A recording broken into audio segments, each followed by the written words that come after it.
Andito ulit tayo kay Diwata Pares, Quezon City Branch. Susubukan natin yung bago nilang menu na Unli Merienda.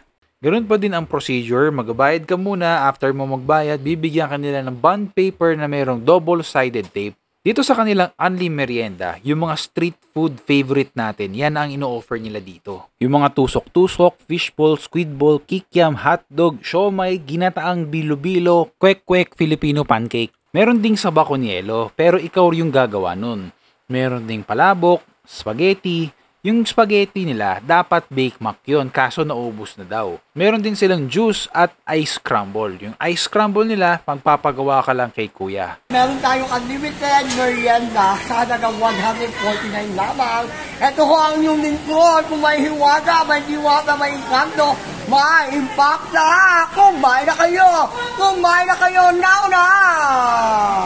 Ito yung una kong kinuha dito, yung kwek-kwek o yung tokneneng. Nakadami nga ako dito at nakailang balik din.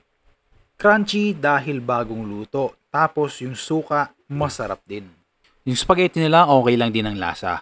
Normal lang, kapareho ng mga nabibili natin sa labas. Siomay nila sakto lang din.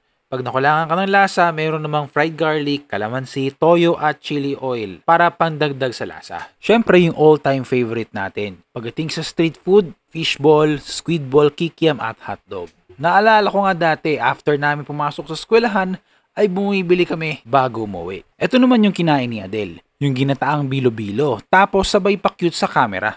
Palabok nila para sa akin ay sakto lang.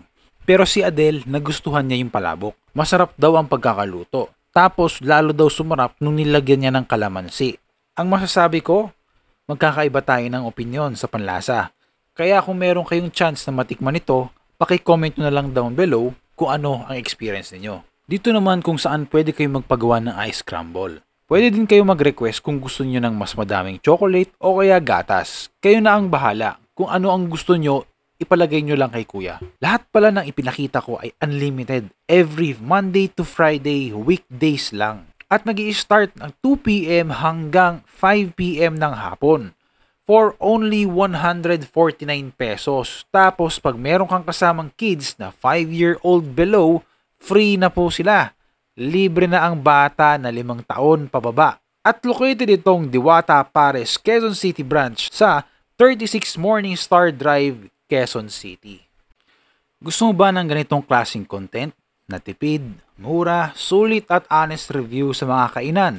Tara at i-follow nyo kami. Yun lang. Bye!